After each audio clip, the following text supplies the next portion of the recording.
অত্যন্ত দয়ালু। কোটা আন্দোলন, কোটা সংস্কারের আন্দোলন চলতেছে। আপনারা জানেন যে গতকালকেও বিভিন্ন জায়গায় মারামারি হয়েছে, আমরা অনেকেই নিউজে দেখছি। আমার কাছে মনে হচ্ছে আজকেও দেখলাম যে ছাত্রলীগের প্রোগ্রাম দিয়েছে, আবার যারা কোটা সংস্কারের জন্য আন্দোলন করতেছেন তারাও প্রোগ্রাম দিয়েছেন। তো মোটামুটি দেখা যাচ্ছে যে একটা মারামারি অবধারিত। এই পর্যায়ে আমার কাছে মনে হয়েছে যে আমি একজন এমপি হিসাবে আমার কিছু কথা বলা দরকার। প্রথম যে কথাটা বলতে চাই যে মাননীয় প্রধানমন্ত্রী, সরকার প্রধান, উনিও কোটা সংস্কারের কথা বলেছেন। যারা আন্দোলন করতেছেন তারাও একটা যৌক্তিক সংস্কার চাচ্ছেন। তো দুইজনেরই তো চাওয়া এক, তারপরও এত আন্দোলন কেন হচ্ছে? এর মানে হচ্ছে গিয়ে দুইজন দুইজনের প্রতি হয়তো বিশ্বস্ততা কম, অথবা দুইজন দুইজনকে বুঝে উঠতে পারতেছেন না। আমার কথা হচ্ছে যে একজন যদি বলতো যে না একেবারে কোটা থাকবে না, আর একজন যদি বলতো কোটা থাকবে, তাইলে না হয় আন্দোলনের মাধ্যমে এটা করা যেত।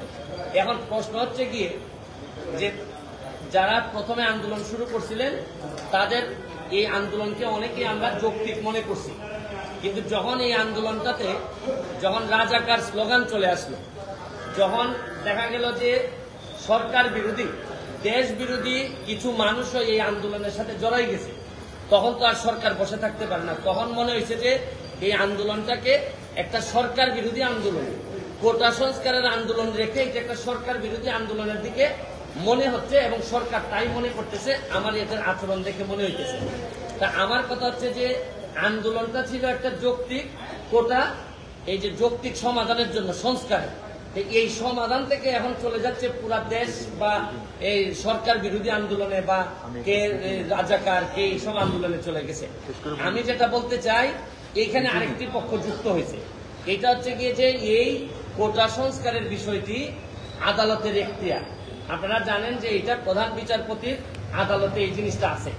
আপনি আদালতকে যদি না মানেন তাইলে তো আমাদের আরেকটা কনস্টিটিউশনাল একটা ক্রাইসিসে আমরা পড়ে যাব। আমার বক্তব্য হচ্ছে পরিষ্কার, যারা আজকে যারা মুখোমুখি হচ্ছেন তাদের প্রতি আমার একটা দাবি, কারণ বেশ কিছুদিন ধরে সাধারণ মানুষের অনেক কষ্ট হচ্ছে। আমি বলছি না যে আপনাদের দাবিও যৌক্তিক, আমি বলতে চাচ্ছি যে আপনাদের এই দাবি আদায়ের যে প্রক্রিয়াটাকে আদালত পর্যন্ত একটু অপেক্ষা করা যায় কিনা। আদালত আগামী 1 মাসের মধ্যে এটা সমাধান দিবেন বলছেন। আমার একটা বক্তব্য হচ্ছে যে আপনারা আন্দোলন করতে পারবেন, আপনারা তো আজকে না করলে কালকে করতে পারবেন না, এরকম কোনো কথা আপনাদের কোথাও ছিল না।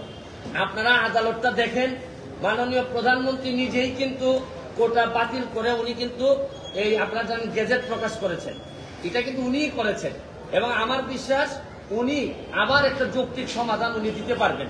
কারণ হচ্ছে গিয়ে আপনারা কোটার কথা বলে সরকার যদি ফেলে দিতে চান তাহলে তো আমাকেও ফেলে দিবেন, আমি এমপি হিসাবে তো আমিও করে যাব, তাতে আমার দুঃখ নাই। যদি আপনারা ভালো কারণে আমাদেরকে ফেলে দেন অসুবিধা নাই, কিন্তু যদি এখন যুদ্ধাপরাধী এরা যদি এসে আমাদেরকে ফেলে দিতে চায় তাইলে তো আর ফেলে দেওয়ার সাথে সাথে এই যে রক্তাক্ত একটা অবস্থার মুখোমুখি যদি হইতে হয় তাহলে দেশের জন্য কোনোভাবে এটা সুখকর হবে না।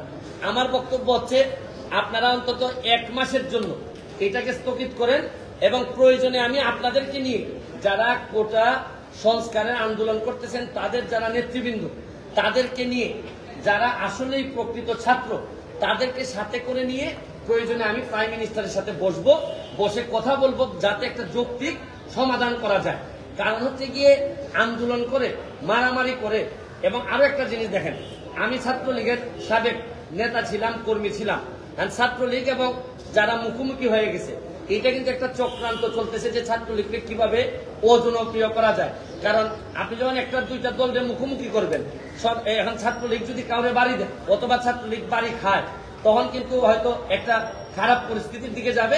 ছাত্রলীগকে আরো অজনপ্রিয় করার একটা প্রক্রিয়া চলতেছে। আমি মনে করি, আমি ছাত্রলীগকেও দাবি জানাবো যে আপনারা প্রকৃত অর্থে যদি কাউকে প্রতিহত করেন, তাইলে যদি দেখা যায় যে এই আন্দোলনের বাইরে থেকে কেউ এসে সরকারের ক্ষতি করতে চায়, রাষ্ট্রের ক্ষতি করতে চায়, তাদেরকে আপনারা প্রশাসনের কাছে হস্তান্তর করবেন, নিজেরা আইন তুলে নিবেন না। আমি আপনাদের এই বড় ভাই হিসাবে বলতেছি, আর যারা আন্দোলন করতেছেন তাদেরকেও আপনাদেরই বড় ভাই আমি বলতেছি যে আপনারা আদালতের দিকে একটু দেখেন।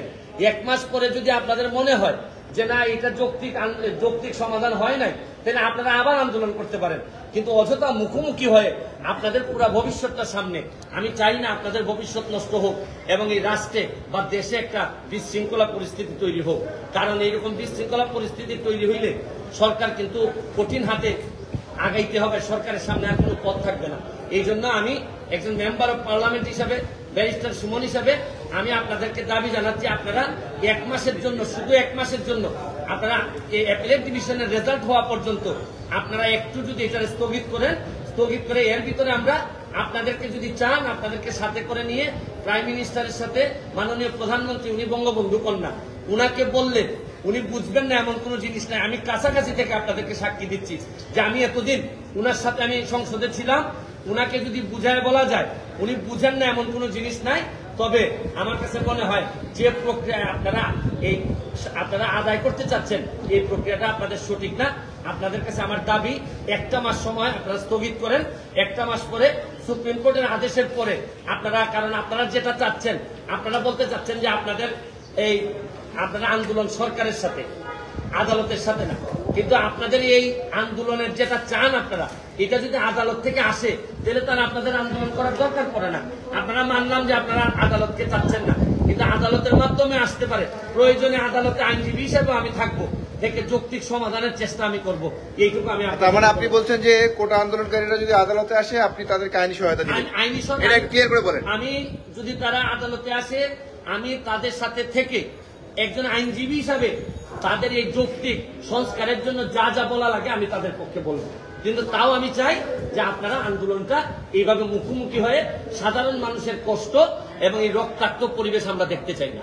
কিন্তু গণমাধ্যমে যে ছবিগুলো এসেছে, গুলি করছে, তাদের শিক্ষার্থীদের এটা নিয়ে আমি তো এইটা দেখেই তো আজকে এখানে মুখোমুখি হয়ে হলাম আপনাদের।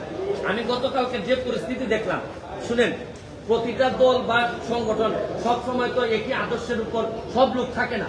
তারা আদর্শের ব্যত্যয় ঘটায় দেখা গেল কেউ অতিরিক্ত আবেগ দেখাচ্ছে। এটা দেখাইতে গিয়ে তো আলটিমেটলি পুরা দলেরই বদনাম হচ্ছে। বা ধরেন সাধারণ আন্দোলনকারীদের পক্ষে যদি কেউ ছাত্রলীগকে মারে বা অমুককে মারে, তখন তাদেরও বদনাম হচ্ছে। আমার কথা হচ্ছে যে সংঘর্ষের মধ্য দিয়ে, সন্ত্রাসের মধ্য দিয়া এগুলাতে কোনো সমাধান আসবে না, বরং আমরা আরো পিছাই যাব। আমরা সামনের দিকে আগাচ্ছি। বঙ্গবন্ধুর সোনার বাংলা বানানোর জন্য আমাদের সবাইকে একটু ধৈর্য ধরতে হবে। আমি শুধু 1 মাসের সময় চাচ্ছি যে আদালতের সিদ্ধান্ত মতো সবাই সব পক্ষে অপেক্ষা করার জন্য। আমি তো বলছি না যে আপনারা আন্দোলন একেবারে বন্ধ করে দেন। আমি বলছি যে এই 1 মাস আপনারা আদালতের সিদ্ধান্ত দেখেন। প্রয়োজনে আমরা প্রাইম মিনিস্টারের কাছে যাই, গিয়ে ওনার সাথে কথা বলি। কারণ উনি তো শুধু প্রাইম মিনিস্টার না, উনি তো বঙ্গবন্ধু কন্যা জননেত্রী শেখ হাসিনা।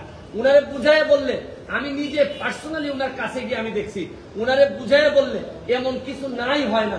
আপনি জানেন আমাকে মৃত্যুর হুমকি দিছিল, আমি প্রাইম মিনিস্টারকে গিয়ে বলছিলাম, উনি প্রায় 3 থেকে 4 দিনের মধ্যে বাধ্য করছেন আমাকে যারা হুমকি দিল তাদের সবাইকে ধরতে, এবং যারা যারা এগুলোর সাথে ইনভলভ। কারণ আমি জানি যে উনারে বুঝায় বললে কতটুকু বোঝানো যায়। এই জন্য এই অভিজ্ঞতা থেকে একজন এমপি হিসাবে আপনাদের কাছে আমি দাবি জানাচ্ছি, অযথা এই সন্ত্রাসের দিকে গিয়ে, আন্দোলনের দিকে গিয়ে, ভাঙাভাঙির দিকে গিয়ে রক্তাক্ত অবস্থায় আমাদের কোনো সমাধান হয় না। কারণ আমরা এই গত সপ্তাহে আপনারা জানেন 3 ঘন্টা, 3.5 ঘন্টা, 4 ঘন্টা করে জেমে মানুষ বসে আছে। আমরা তো কিছুটা এগুলা থেকে মুক্তি পাইতেছি, কেন আবার এগুলাতে আমরা ফিরে যাব? আচ্ছা, আপনি এত কিছু বললেন, কিন্তু কালকের যে পরিস্থিতিতে কিন্তু আন্দোলনকারীরা যতটা না করেছে তার থেকে বেশি করেছে ছাত্রলীগ। সবাই মনে এবং সবাই দেখেছে। তাদের প্রতি আপনার কোনো? আমার বক্তব্য হচ্ছে কি, আমি তো বলছি, যেহেতু আমি ছাত্রলীগের সাবেক নেতা, ছাত্রলীগের তো সবাই তো সব পাবে। আমি বললাম না, অতি আবেগে অনেকে কালকের ঘটনাটা আমাকে কষ্ট দিছে। এই কারণেই তো আমি আজকে এখানে এসে দাঁড়াইলাম। আমার কাছে মনে হয়েছে যে ছাত্রলীগ এবং সাধারণ ছাত্রছাত্রীদের মধ্যে যা হয়েছে তা অত্যন্ত দুঃখজনক, এবং এই দুঃখজনক পরিস্থিতি এড়াইতে হবে যে কোনোভাবে। এইটা পরিপূর্ণভাবে চিকিৎসার ব্যবস্থা করা, এবং যারা যারা দায়ী, কারণ আপনি যেই হন না কেন আপনি আরেকজনকে মারতে পারবেন না। আপনি কোনো আপনার সমস্যা থাকলে আপনি অথরিটির কাছে তুলে দিতে পারবেন। কেউ যদি আপনার মনে হয় রাষ্ট্রবিরোধী কাজ করতেছে, আপনি অথরিটির কাছে তুলে দিবেন। কিন্তু এটা যে পক্ষেই হোক, ছাত্রলীগই হোক আর যেই হোক, আমার কাছে মনে হয় অন্যের উপর হাত তোলাটা কোনোভাবেই কেউ মেনে নিবে না। এবং আমিও জানি সরকার থেকে এই ধরনের কোনো আদেশ বা এরকম কোনো কিছু বলা নাই। অনেকে অতি আবেগে এই কাজটি করে থাকে। ছাত্রলীগ কি ভুল করেছে এই মারধর করে? আমার কাছে মনে হয়েছে যে ছাত্রলীগ যদি কোনো মারধরের ঘটনায় থেকে থাকে, এটা ছাত্রলীগের কোনো দলীয় সিদ্ধান্ত না, এটা হচ্ছে গিয়ে অতি আবেগ। ওই কিছু কিছু লোক হাইব্রিড থাকে, তারা নিজেদেরকে প্রমাণ করার জন্য ছাত্রলীগের ট্যাগ লাগাইয়া দেখা যায় আরেকজনকে মারতেছে। এরা কি বুঝে না যে আমি যখন একজনকে মারতেছি, এটা সারা বাংলাদেশে ভিডিও হচ্ছে, আমার দলের ক্ষতি হইতেছে? এটা কি এরা বুঝে না? যারা বুঝে এরা কখনো মারবে না, আর যারা মারে এরা প্রকৃত ছাত্রলীগ না। একটা জিনিস ক্লিয়ার হয় যে আন্দোলনকারীদের, বৈষম্যবিরোধী ছাত্র আন্দোলনকারীদের কোন আচরণে মনে হচ্ছে যে এই আন্দোলনটা সরকারের বিরোধিতার দিকে যাচ্ছে? এই যে আমি আপনাদের বলি, আন্দোলন যখন প্রথম হয়েছে, যৌক্তিক সংস্কারের বিষয়ে আমরা নানা কথা শুনছি এদের, এবং যথেষ্ট পরিমাণ সরকারও কিন্তু শোনার চেষ্টা করছেন। এবং এটা জানেন আপনি, সরকার থেকে এই অ্যাটর্নি জেনারেলের মাধ্যমে কিন্তু ওই অ্যাপিলেট ডিভিশনে নিয়ে আসা হয়েছে যাতে এটা একটা যৌক্তিক সমাধান করা যায়।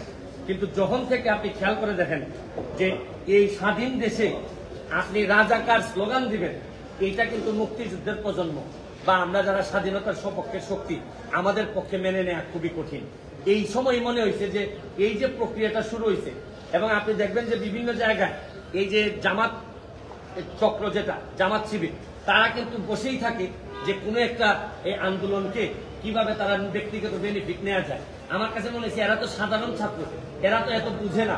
এই যে স্লোগান টোগান দেওয়ার মধ্য দিয়া এরা যেটা অধিকারের আন্দোলনের কথা বলতেছে, এটা অধিকারিত, কিন্তু এইটার সাথে রাজাকার, এই যে স্লোগান, আপনি এই স্লোগান দেওয়ার পর বাংলাদেশের কোনো এই স্বাধীনতার সপক্ষের কোনো মানুষ এই জায়গায় আর থাকবে না। আচ্ছা, অনেকে বলছে যে আপনি কয়েকদিন অনেকটা আড়ালে ছিলেন, আন্দোলন নিয়ে আপনার কোনো বক্তব্য আচ্ছা, পাওয়া অনেকে যায়নি, বলছেন কেন বলছে? যে আমি অনেক আড়ালে ছিলাম বা এরকম বলতে পারেন। আচ্ছা, আপনি কি জানেন বেশিরভাগ মানুষই কোটা আন্দোলন যারা মৌনভাবে সমর্থন দিচ্ছেন বা বিরোধিতা করতেছেন, অনেকেই জানেনই না যে আন্দোলনটা কিসের জন্য। অনেকে জানেনই না যে কোটাটা আসলে অ্যাপ্লাই হয় কখন। একটা মানুষ পিলি, রিটেন এগুলা পাস করার পরই তো কোটা অ্যাপ্লাই হয়। অনেকে মনে করেন ধারণা যে কোটাটা মনে হয় বাড়ি থেকে নিয়ে আইসা এই কোটাতে ভর্তি করে দেওয়া হয়। আবার অনেকেই জানেন না আসলে কত % কোটাতে দিতে হয়। অনেকেই জানেন না কোটা না দিলে আপনার দেশের কি ক্ষতি হইতে পারে, মানে পিছাই আছে জনগোষ্ঠী কতটা পিছাইতে পারে। ও আমার কাছে অনেক ইনফরমেশন যেটা আমি পুরাপুরি না জেনে কথা বলি না। এখানে আবার সুপ্রিম কোর্টে আছে পেন্ডিং, আদালতের যেটা জুরিসডিকশনে আছে, সাব জুডিস ম্যাটারে আমার দ্রুত আইসাই কথা বলা। আমি এরকম, এখন তো আমি মেম্বার অফ পার্লামেন্ট, আমাকে তো অনেক বুঝে শুনে কথা বলতে হয়। আদালতের সাব জুডিস ম্যাটারে আমি ফেসবুকে 3-4জন বললো যে মানবতাবাদী ব্যারিস্টার সুমন এখন কোথায়, এই কথা বললে আমি লাফাইয়া পড়বো, এইরকম ব্যারিস্টার তো আর আমি না।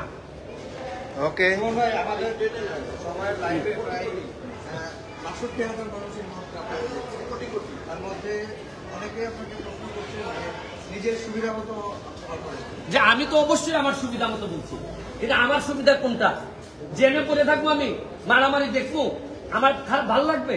আমি কি অমানুষ তো না? মানুষ না হয় দামি না, আমি অমানুষ তো না। বাচ্চারা মারামারি করবে, আমার ছাত্রলীগ যে দল আমি করছি, আমার ছাত্রলীগ বদনামে করবে, আমি বসে থাকবো? আমার সুবিধা তো এইটাই। মানে শুনেন, যারা আমার সুবিধার কথা বলে তারা আমার সুবিধা ছাড়া মাথায় কিছু আসে না। আমার সুবিধা যে আমাদের সুবিধা হইতে পারে, আমার সুবিধা যে দেশের সুবিধা হইতে পারে, এইটা বেশিরভাগ লোক জানে না। এই কারণে এরা এইসব কথা বলে। Thank you, Thank you. অনেক ধন্যবাদ। Thank you